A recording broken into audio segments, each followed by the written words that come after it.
Hello. So this is my first time using Screencast-O-Matic, and hopefully I'm doing this correctly. So anyways, guess I'll just go ahead and start answering some of these questions as a reflective practitioner in the educational field. So I guess the first question is what steps I'm taking to promote trust and shared responsibility in my school. So with the senior leadership team, I'm starting to move our professional relationships into the off-campus realm. One of the things that the executive assistant to our head of school mentioned to me several weeks ago that the working bond of the leadership team is strengthened oftentimes by really getting to know each other even outside of the professional world. It's just something that happens here in this particular kind of institution. We're a small institution, so that personal touch is generally seems to have more impact. As the newest member of the leadership team, I don't know everyone else as well as they do each other. They've all been working with each other for several years. I usually have more of a guard up during my work hours. I like to separate my professional life from my personal life. And so what I did to break that barrier is I just invited them out to dinner. It's a very small, easy gesture. I recognize it's just one step. It's not necessarily creating a system of trust and responsibility, but I eventually did take them all out to dinner. And I think they all feel a lot more comfortable with me now that they see a side of me that isn't constantly talking, edu-speak. More than that, however, in terms of not just the leadership team, but with the rest of the staff members here at the school, a lot of them have come to me in the past and just chatted with me about issues they're facing, both personal and in the professional world. I try to assure them that, I hold what they tell me in confidence. Of course, aside from mandatory reporter, and of course, anything except for those things in the mandatory reporter field, which, I try to keep everybody in the loop. And I think that's a really major thing that I do. A lot of times trust can be lost when we don't include people in conversations and dialogue, when we make assumptions about one another, and take decisive action based upon those assumptions. And so I try to keep everybody in the loop. It doesn't necessarily mean that it's possible, but I know that, for example, our teachers especially, who are excessive planners, are appreciative of the fact that we're not doing things behind closed doors. They appreciate whenever we can make the process transparent and whenever we can include them in the decision making as well. So when I can, we try to do that. I know for a fact that we've saved ourselves a lot of headaches just by including them. Having teacher voice anyways is a smart thing to do.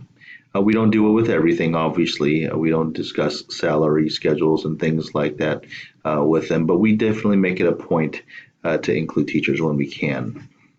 Another question I think I'm supposed to answer is how do I facilitate and support the management of diversity within our teams? So one of the first items we had planned for the fall in service was a cultural responsiveness workshop, not only for our teachers, but for our administrators as well, and the rest of our non-teaching staff. A big part of that is looking to uncover our own hidden biases. That's step one, right? Even as a person of color who has undergone several such trainings in the past, I know that I still have hidden biases. I don't expect to be clear of them forever, but I know that they impact how I interact with my colleagues and with students, and generally the people around me. My wife calls me out on those kinds of things all the time, so I know that they exist. Based upon that particular in-service, though,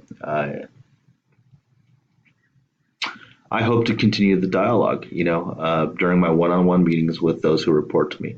So hopefully it'll be a good springboard for me to manage and facilitate diversity. In terms of our teams, we also have direct academic research teams, DARTs. We've been talking about bringing those back. We haven't really figured out all of the details yet, but I know that we are planning on shaping the groups or creating the groups based upon teacher interest instead of forcing our staff into groups that they are not interested in participating in. We've offered a Google survey, a Google form, for them to list and prioritize what kinds of groups they want to be in and what kinds of aspects of education they want to participate in research for, or that they would like to research. So this is still just the beginning part, though. I don't know how that's going to deal with diversity. I am a little bit concerned about. I do like the fact that they're picking their own uh, areas for research. I don't know what that will look like in terms of diversity. So, for example, if we're speaking about cultural diversity, it would be really interesting if I suddenly found that um, all of our people of color did sign up for that particular group or didn't sign up for that particular group. Um, those are the kinds of things that I think I'll be looking for. Educational research. How has it supported our school's professional learning culture? Educational research really, to be very honest with you, isn't really a thing that's been done in the past due to our size and our history. The history of the school really kind of grew out of this organic, family oriented um, kind of system, right? It's very messy, very organic, and yet uh, extremely comfortable. And so we don't necessarily have a whole lot of basis of what we do on educational research. Um, but when it has been used, it is quite powerful. And I plan on bringing a little bit more of that each year that I am here. Part of the mindset change that I'm working on within the contexts that I have more control over is that we must first identify the right questions and then start the collection of data. That way, our professional learning systems will benefit from a richer and more informed conversation about where we've been, where we are, where we need to go, and how to get there. Uh, I have begun to collect data on school demographics and those needing academic intervention. So that's one area that I'm looking into. With all of that said, there's been some mention of bringing back the research teams. And I'm, again, like I mentioned before, I hope that, anyways, I'm looking forward to that and all of the various things that might bring into our conversation. All right. I think that's pretty much it for right now. Hopefully, that's enough reflection. Anyways, thank you very much. And I guess I will hit stop now.